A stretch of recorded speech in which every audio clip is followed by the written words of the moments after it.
سلام زي برايم تقرنيا يو خميس سنة كبراتن كبرانان نحن زوادنا لكم قدستي معبالتات مسعب قريبنا لنا حدش تخطاتلتنا چالنا سبسكرايب لايك شير داقبركم كتكاتلو بخبر نقدمكم نحزيز تسمعوا قدستي معبالتات كمسعب كنقرب لكم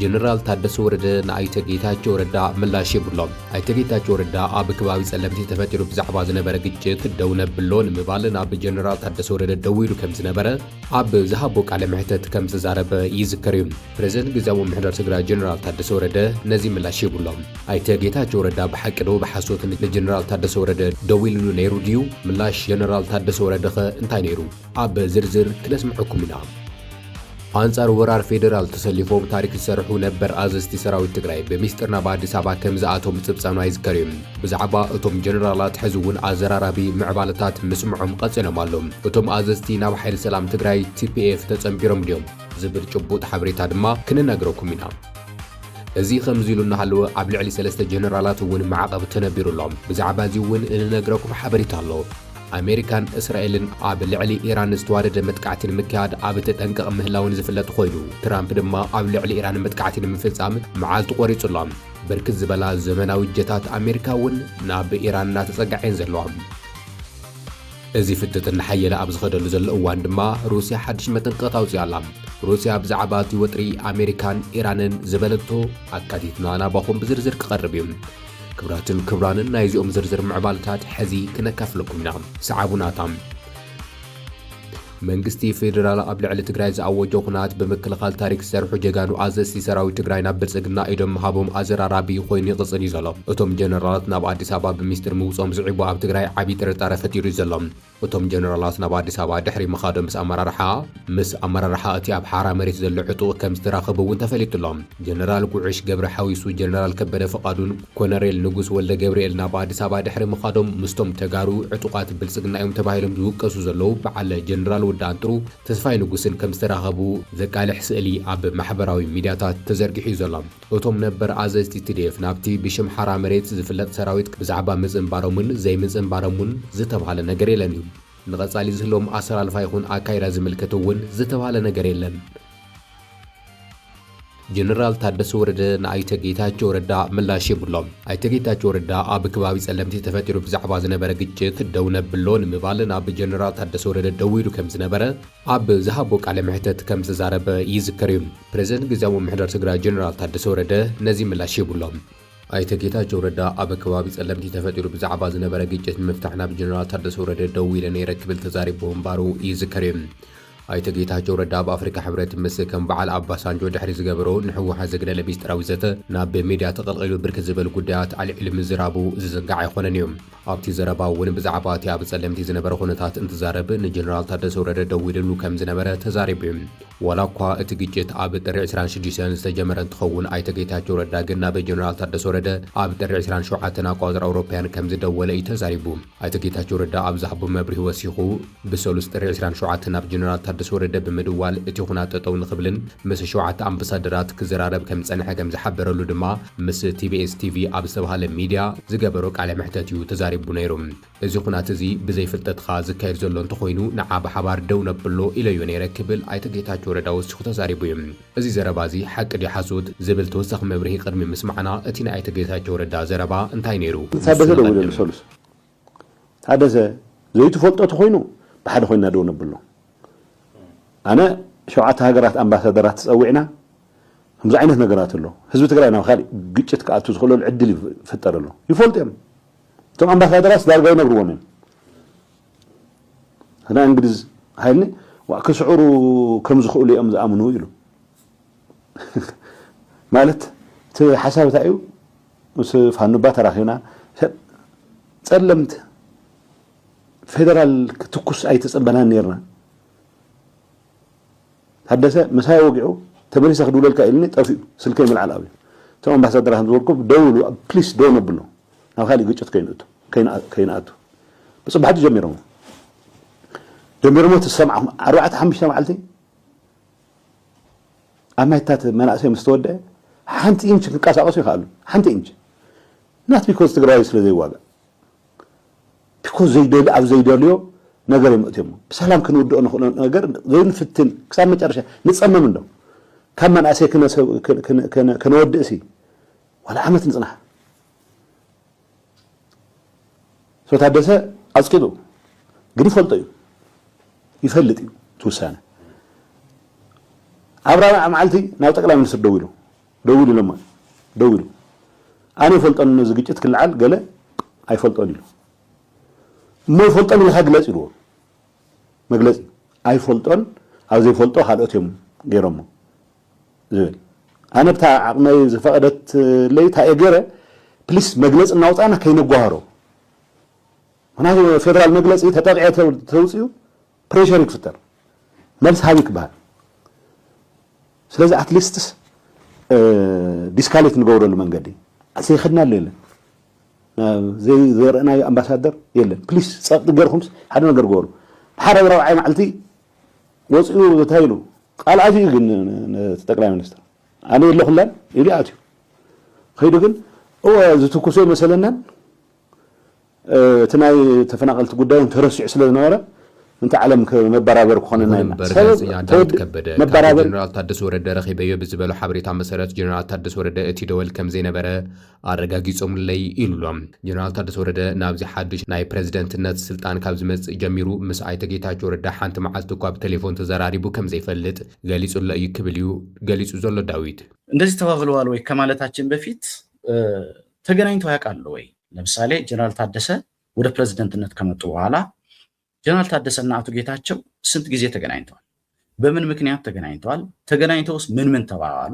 በስልክ ነው የተገናኙት ወይስ በአካል የሚለውን ነገር የተሟላ መረጃ ይዘን ቀርበናል። ጀነራል ታደሰ የትግራይ ጊዜ አስተዳደር ፕሬዝደንት ሆነው የተሾሙበት ቀን ነው።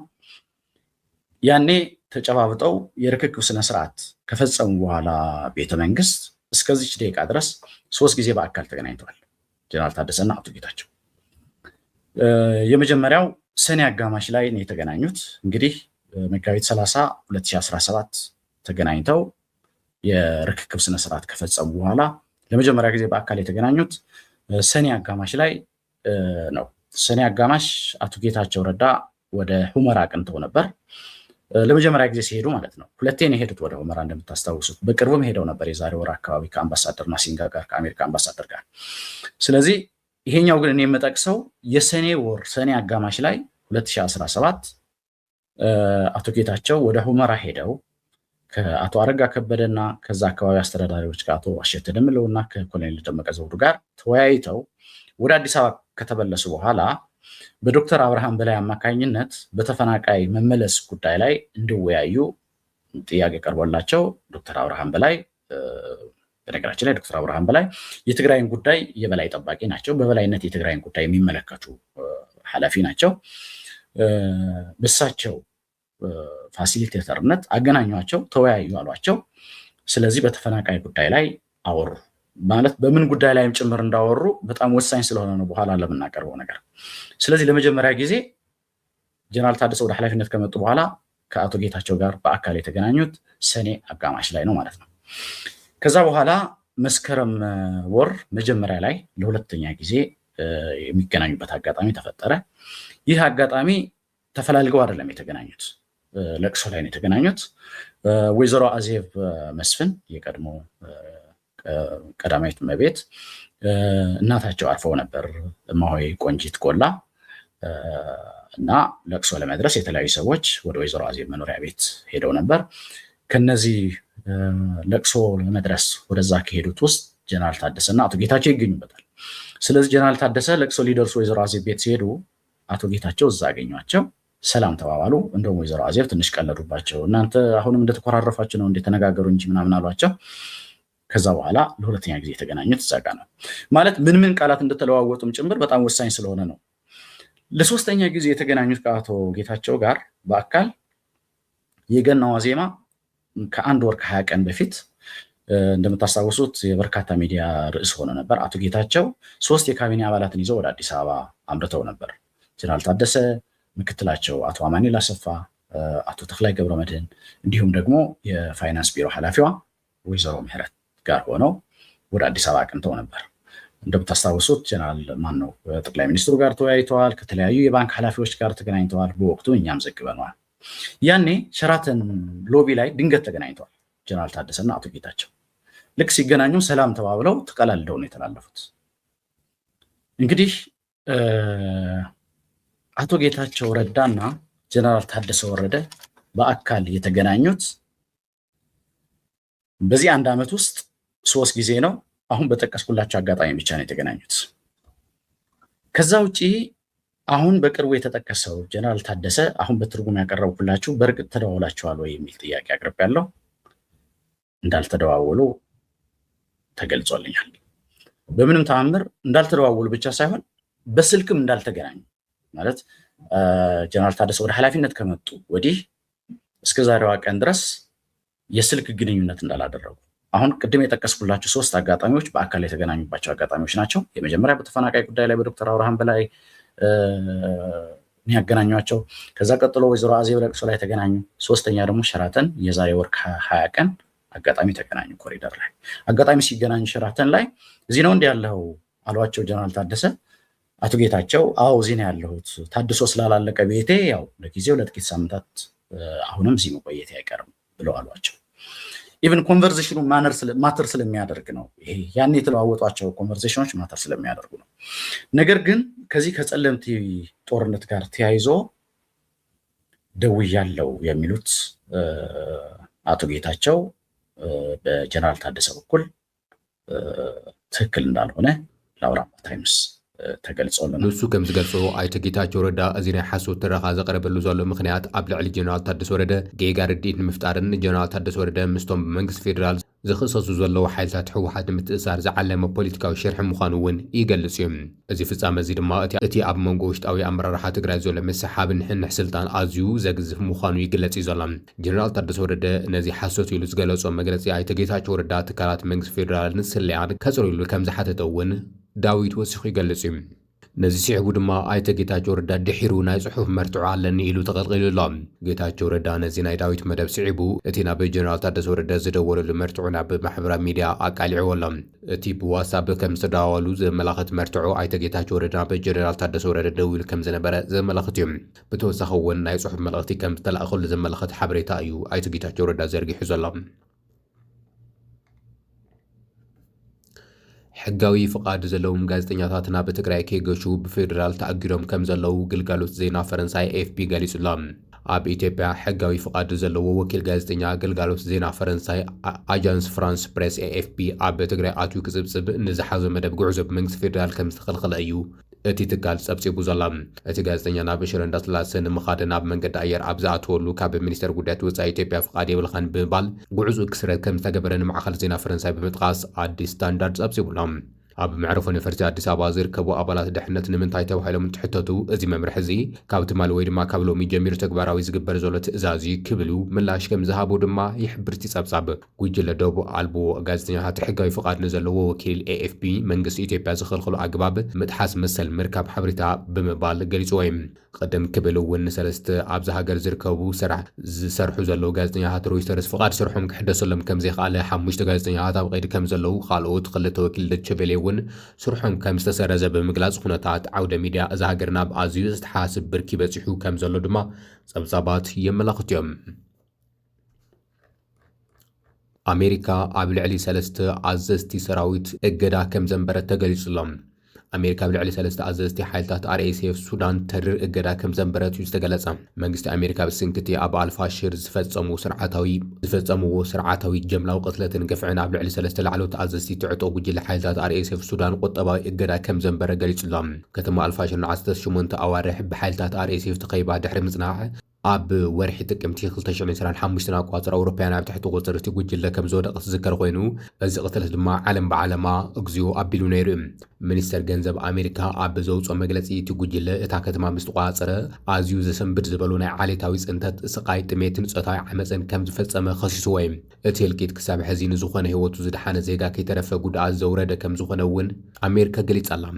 መንግስቲ ኣሜሪካ ወሲኹ ከም ዝኸሱ ሓይልታት RSF ነቲ ዝፈፀምዎ ጅምላዊ ህልቂት መርትዑን ምጥፋእን ብዓሰርተታት ኣሽሓት ዝቑፀሩ ሬሳታት ሰባት ብምቕባር ብምንዳድን ብዝተፈላለዩ መንገዲ ብምውጋድን ስርዓታዊ ወፍሪ ከም ዘካየዱ እዩ ኣረጋጊፀ ዝብል ዘሎ። ብስንኪ እዚ ኩናትን ጥሜትን ድማ ኣስታት 100,000 ዝኾኑ ሰባት ካብታ ከተማ ሃዲሞም ክስደዱ ከም ዝተገደዱ ተገሊጹሎም። ካብቶም ሎሚ ሐሙስ እግዳ ዝተገበረሎም 3 ኣዘዝቲ ድማ ሓደ ብርጋዴር ጀነራል RSF ኮይኑ ዝሰርሕን ሰላማውያን ዜጋታት ክቅተሉ ከለው ብናይ ባዕሉ ቪድዮ ዝተቀረጸ ሓደ ሜጀር ጀነራል ከምኡ'ውን ሓደ ናይ ግንባር ኣዛዚ እቲ ጉጅለ ምዃኖም ሮይተርስ ጸብጺቡሎም። ኣሜሪካ ነዚ ኣብ ሱዳን ዝካየድ ዘሎ ትርጉም ዘይብሉ ቅትለት ወፍሪ ዘርኢ ምጥፋእን ኣይትዕገሱን እያ ብምባል ሓይልታት RSF ብህፁፅ ሰብኣዊ ተኽሲ ደው ናይ ምባል ስምምዕነት ንኽፍርሙ ሓላፊ ቤት ገንዘብ ኣሜሪካ እዩ ኣተሓሳሲቡ ዘሎ። እዚ ስጉምቲ ኣሜሪካ ነቲ ኣብ ሱዳን ዝካየድ ዘሎ ንመላእ ዞባ ቀርኒ ኣፍሪካ ስጋት ኮይኑ ዘሎን ደማዊ ኩናት ንምዕራይ ዝግበር ዘሎና ዲፕሎማስያውን ቁጠባውን ፀቕጢ ኣካል ኮይኑ ካብዚ ብተወሳኺ እውን ኣሜሪካ ብኩናት ሱዳን ይሳተፋ ምስ ዘለዋ ዞባ ሓይልታት እውን ዝርብ ከም ጀመረት ይግለጽ እዩ ዘሎ። ኣብ መንጎ ስዑድ ዓረብን ሕቡራት ኤምራትስ ዓረብን ዘሎ ውጥጥ ንምሽምጋል መደብ ከም ዘለዋ እውን ተገሊጹ እዩ። ፕሬዚደንት ኣሜሪካ ትራምፕ ኣብ መንጎ ክልተ መሓመድ ዘሎ ባእሲ ንምትዕራቕ ብኡ ኣቢልካ ድማ ኣብ ሱዳን ዘሎ ጉዳይ ንምፍታሕ ከም ዝወጠነ እውን ይግለጽ እዩ ዘሎ። ይኹን እምበር ፕሬዚደንት ኣሜሪካ ትራምፕ ኣብ ልዕሊ ኢራን መጥቃዕቲ ዝወስደሉ መዓልቲ ከም ዝቆረጸ ተገሊጹሎ። ኣሜሪካ መጠነ ሰፊሕ ናይ ኣየር መጥቃዕቲ ንምክያድ ትዳሉ ከም ዘላ እዩ ዝግለጽ ዘሎ። ብኣንጻሩ ፖላንድ ዜጋታታ ካብ ኢራን ክወፁ ትእዛዝ ኣመሓላሊፋላ። ኣብ መንጎ ኣሜሪካን ኢራንን ዘሎ ወጥሪ ናብ ዘይተርፍ ዝተባሃለሉ ኩናት ገጹ ይምርሽ ከም ዘሎ ዘመላኽቱ ሓደሽቲ ወታደራዊ ምዕባለታት ይስምዑ እዮም ዘሎም። ብውሕዱ 6 ተወሰኽቲ ናይ ኣሜሪካ ወታደራዊ ነፈርቲ ካብ ኣውሮፓ ተበጊሰና ማእኸላይ ምብራቕ ክበራ ከም ዝተረኣያ ፍላይት ትሬድ 24 ዝተባሃለ ናይ በረራ መከታተሊ መርበብ ከም ዝሓበረ እውን ተገሊጹሎም። ሎሚ ሐሙስ ለካቲት 12 ንግሆ ዝተፈላለያ ውሳኔ ተራ ዘለዎን ነፈርቲ ውግእ ኣሜሪካ ካብ ጣልያንን ካልኦት ሃገራት ኣውሮፓ ተበጊሰን ናብ ቀጠር ናብቲ ኣብ ማእኸላይ ምብራቕ ዝዓበይ ማዓስከር ኣሜሪካ ዝኾነ ኣልኡደይድ ከምርሓ ከም ዝተረኣየ እዩ ተገሊጹ ዘሎ። ካብዚኣተን ድማ E3 ናይ ቅኝት ጄት ዝተባሃለን ንመጠነ ሰፊሕ ናይ ኣየር መጥቃዕቲ ዝሕግዝን ዝቆፃፀርን ከም ዝኾነ ዝተነገረሉ ከምኡ ድማ C17 መጓዓዝያ ዝተባሃለ ወታደራዊ ኣጽዋርን ሓይሊ ንምግዓዝ ዘገልግል ከምኡ ድማ KC-135 ናይ ነዳዲ ጽዕነት ነፈርቲ ንነዊሕ ርሕቀት ዝተዳለዋ ነፈርቲ ውግእ ኣብ ኣየር ክልዋ ነዳዲ ንምምላእ ዘገልግል ነፋሪ ከም ዝኾነ እውን ተገሊጹሎ። ብተመሳሳሊ እውን F-35 F-22ን ኣካልቲ በረራ ከም ዝኾና ተፈሊጡሎም። እተን ኣዝየን ዘመናውያን ዝተባሃላ ስቴልዝ ራዳር ዘይሕዘን ነፈርቲ ውግእ ኮይነን ብፍላይ ድማ እተን F-22 ቅድሚ ሕዚ ብበዝሒ ናብቲ ዞባ ተላኢኸን ከም ዘይፈልጣ እዩ ተገሊጹ ዘሎ። ናይ በረራ ተንተንቲ ከም ዝሕብርዎ እዚ ዓይነት ምትእካብ ሓይሊ ኣየር ቀሊል ምንቅስቓስ ዘይኮነስ ኣሜሪካ መጠነ ሰፊሕ ዝኾነ ናይ ኣየር መጥቃዕቲ ንምክያድ ሙሉእ ብሙሉእ ከም ዝተዳለወት ዘርኢ ከም ዝኾነ ተገሊጹሎ። እዚ ወታደራዊ ምንቅስቓስ ዝግበር ዘሎ እቲ ኣብ መንጎ ኣሜሪካን ኢራንን ኣብ ጀኔቫ ክካየድ ዝጸንሐ ናይ ሰላም ዘተ ጭቡጥ ውፅኢት ከም ዘይተረኸቦ ድሕሪ ምግላጽ እዩ። ዋይት ሃውስ ፕሬዚደንት ትራምፕ ኣብ ልዕሊ ቴሄራን ክወስዱ ምስ ዝኽእሉ ወታደራዊ ኣማራጽታት ተዘራሪቦም ከም ዘለውን ኣብ ዝመጽእ ውሕዳት መዓልቲ ለውጢ ክህሉ ከም ዝኽእልን እውን ኣፍሊጡ እዩ ዘሎ። በአንጻሩ መራሒ ኢራን አያቶላህ አሊ ካማኒ አሜሪካ ንኢራን ንኣስታት 47 ዓመታት ክተንበርኽኻ ከም ዘይከኣለትን ሕዚ እውን ኢራን ክትንበርኽኽ ከም ዘይትኽእልን ይገልጽዮም ዘለዎም። ብኻልእ ገጽ መጠንቀቕታታት ይወሃብ እዮም ዘለዎም። ሩስያ ሓድሽ መጠንቀቕታ ዝሃበት ኮይና ፖላንድ እውን ተመሳሳሊ መጠንቀቕታ ኣውፅኣ ኣላ። ናይ ሩስያ መጠንቀቕታ ሚኒስተር ጉዳያት ወጻኢ ሰርጌይ ላቭሮቭ ኣሜሪካ ኣብ ልዕሊ ኢራን መጥቃዕቲ እንተፈጺማ ሳዕቤኑ ኣዝዩ ኣሰቃቂ ክኸውን ክብል እያ ጠንቂቑ ዘሎ። ብፍላይ ድማ ኣብቲ ብዓለም ለኸ ትካል ኣቶሚክ ኤነርጂ ዝቆጻጸር ናይ ኒኩሌር ትካላት መጥቃዕቲ እንተተፈጺሙ ዓብዪ ናይ ኒኩሌር ሓደጋ ከስዕብ ከም ዝኽእል ስግኣቱ ገሊጹ ኣሎ። ላቭሮቭ ነዚ ኩነታት ብሓዊ ምጽዋት ክብል እውን ገሊጹዎ እዩ። ብተመሳሳሊ ፖላንድ ህጹጻዊ ዕት ገይራ ኣላ። መንግስቲ ፖላንድ ኩነታትና ብኹናት ይቕየር ምህላው በበግንዛብ ኣብ ኢራን ዘለዉ ዜጋታት ኣብ ውሽጢ ውሕዳት ሰዓታት ካብቲ ሃገር ንኽወፁ ዝኾነ ዜጋ ድማ ናብ ኢራን ንኸይገይሽ እዩ ብህጹጽ ኣዝያ ዘላ። ማእኸላይ ምብራቕ ኣብ ኣዝዩ ተኣፋፊ ኩነታት ከም ዘሎ ይግለጽ ኣሎ። እቲ ኣሜሪካ ኣብ ገማግም ባሕሪ ኢራን ዘሰለፈቶ ግዙፍ መራኸቢ ነፈርቲ ጾርን ሕዚ እውን ዝቕጽል ዘሎ ናይ ዘመናዊ ነፈርቲ ውግእ ነቲ ኢራን ዳግም ከም ዘይትለዓል ኮይና ክትህረምያ ዝበለቶ ሰራዊት ኣሜሪካ ናብ ተግባር ኩናት ንምእታው ምድላው ይግበር ከም ዘሎ ዘርኢ ከም ዝኾነ ይግለጽ ኣሎ። ዓለም ነዚ ኣብ ሰዓታት ዝቀየር ዘሎ ወታደራዊ ምድላዋት ብዓብዪ ስጋት ትከታተሎ ከም ዘላ እውን ይግለጽ እዩ ዘሎ። ክቡራትን ክቡራንን ናይዞም ዝርዝር ምዕባልታት ኣስሚዕናኩም ሓቢርኩምና ስለ ዝጸናሕኩም ኣዝና ነመስግን። ቻናልና ሰብስክራይብ ስለ ዝገበርኩም እውን ኣዝና ነመስግን።